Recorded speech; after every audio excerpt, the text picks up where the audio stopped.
we're asked what is the lateral surface area of the rectangular prism, and then what is the total surface area of the rectangular prism. Pause this video, have a go at this before we do this together. All right, now let's first focus on lateral surface area. What are they referring to? Well, when you're talking about the lateral of anything, you're talking about the sides of it.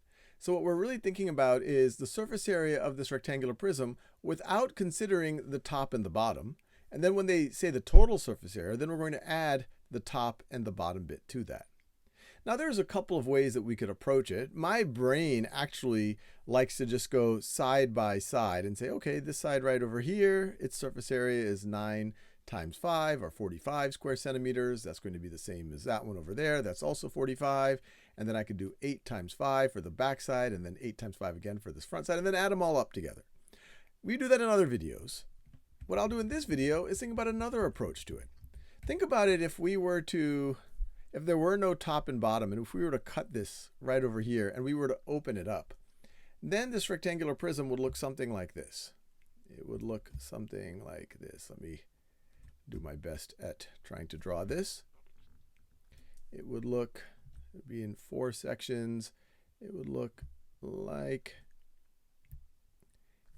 something like this, where if we were to open it up, this side would be the 9 centimeters right over here, 9 centimeters.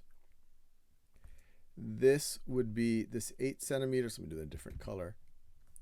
This 8 centimeters right over here would be this 8 centimeters right over here.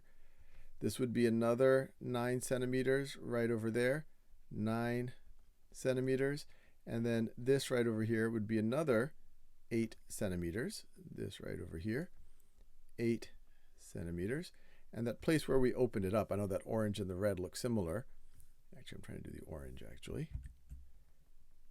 That would be, those ends would otherwise be connected.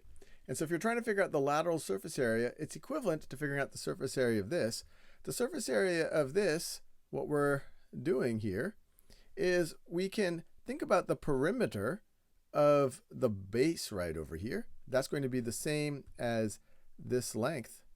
So the perimeter of the base is equal to the sum of all of these. And what's that going to be? 8 plus 9 is 17, plus another 17. That gets you to 34 centimeters. And then, so to figure out the lateral surface area, which is the same thing as finding the surface area of this, we just multiply it by the height, by this 5 centimeters right over here, 5 centimeters. And you might see a formula like this, that the lateral surface area is equal to the perimeter times the height. That's all they're doing. They're just opening it up like this and saying, okay, let's find the perimeter of this base here and multiply it by the height. So the height is 5 centimeters. So actually, let me just put the numbers in here. So 34 centimeters in for P, and then 5 centimeters in. I'm having trouble switching colors today. 5 centimeters in for H. And so you get the lateral surface area is equal to 34 centimeters times 5 centimeters, and it's going to be square centimeters now, which is going to be equal to 30 times 5 is 150, plus 4 times 5 is 20, which is going to be 170 square centimeters. Now the total surface area, we just have to add the surface area of the bottom right over here and the surface area of the top. And they're each going to have the same surface area. They're each going to be 9 times 8, or 72 square centimeters. So you're going to have that twice. So 2 times 72 is 144 square centimeters for the top and the bottom. And of course, we want to now add that to 170 square centimeters for the lateral surface area. And you are going to get, you might be able to do this in your head, but we'll just go through it methodically. 4 plus 0 is 4. 4 plus 7 is 11. And then we have 314 square centimeters, and we are done.